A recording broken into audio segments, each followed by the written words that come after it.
माता जी की।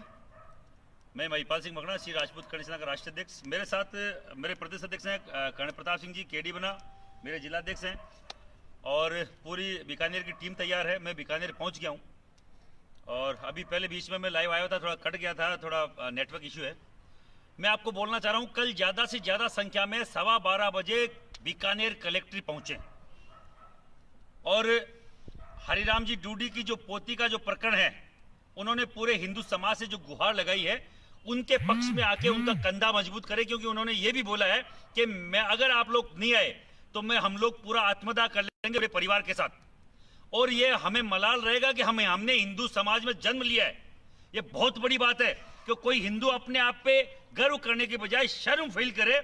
इससे बढ़िया है कि हम लोग 3600 कौम के लोग आके खड़े हो कि किसी की बेटी को कोई, चाहे वो बालिग हो गई हो 2 महीने 1 महीने पहले, अगर वो बालिग हुई है तो मुझे आप बात बताइए। मैं पूछना चाहता हूं पूरे देश के लोगों से कि अगर वो जब नाबालिग थी उसके ऊपर डोरे तो नाबालिग होते हुए डाले गए,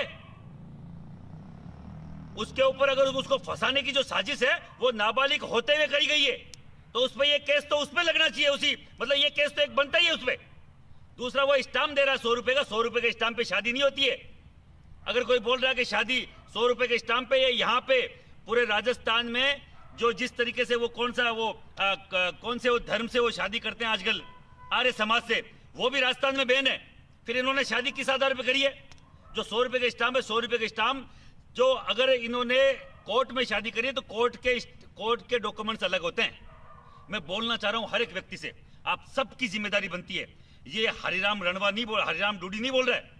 हरिराम जी डूडी हमारे वो एक निधि है, वो एक पुराने लोग हैं जो 10 साल बाद में आपको नहीं मिलेंगे, जो अपने बेटे पोतों का किया हुआ कर्म अपने सर पे ओढ़े नहीं। वो ये तो बोल रहे हैं कि मुझे, मतलब मैं मर गया हूं, मेरी इज्जत खराब हो गई है। आने वाली पीढ़ियां ये बोलेगी कि अपने बच्चे थे, अपने हिसाब से कर रहे हैं। ये वो लोग हैं जो आज भी अपने परिवार को अपनी इज्जत मानते हैं, अपने बच्चों को, अपने पोतों को इज्जत मानते हैं। और अगर उनकी इज्जत में धूल गिरी तो पूरे समाज की इज्जत में धूल गिरेगी। मैं बोलना चाह रहा हूं, मैं तो आ गया हूं, ये अब आपकी बारी है कि आप पहुंचोगे कि नहीं पहुंचोगे। और खूब सारे लोग बोल रहे हैं कि आपको ये उड़ता तीर, पड़ता तीर, बैठा तीर।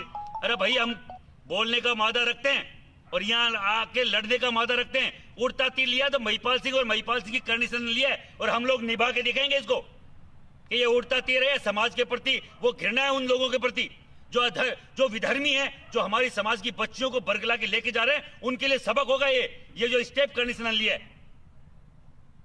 हमेशा राजपूत के लिए बोलना एक मेरी कंडीशन की दायित्व बनता है, पर क्षत्रिय समाज के लिए, जो क्षत्रिय समाज में पैदा हुआ है, उसका दायित्व बनता है 3600 कौम के लिए बात करना। मैं कोई पॉलिटिकल पार्टी नहीं बना रहा हूं, 15 साल से कोई चुनाव नहीं लड़ा है, नहीं तो 5-5, 2-2 साल लोग फेमस होकर चुनाव लड़ लेते 3-3 बार।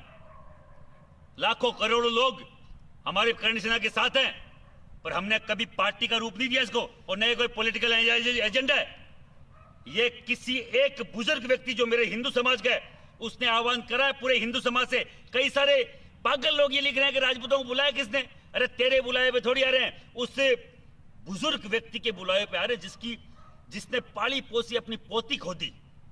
तो सबको ये बड़ा, मतलब ये मन में पीड़ा होनी चाहिए कि अपने बच्चे जो खुद के, जिन बाप दादाओं ने बच्चों को पाला पोसा है, उनके साथ क्या बीत रहा होगा। तो मेरा निवेदन है, आप सब लोग ज्यादा से ज्यादा संख्या में बीकानेर कलेक्ट्रेट पहुंचे। कल 12:15 बजे प्रशासन से हम पूछेंगे हमारी बेटी कहां गई, इस दादा की पोती कहां गई, हरिराम जी डूडी की पोती कहां गई, वो ढूंढ के दिखाए। लोग बोल रहे हैं इनका तो बैकग्राउंड ऐसा है, उनका बैकग्राउंड ऐसा है। अरे अपना बैकग्राउंड चेंज करो। एक बेटी गई है एक घर से, किसका बैकग्राउंड कैसा है मुझे नहीं मालूम, पर हम चाहते हैं इसमें न्याय हो।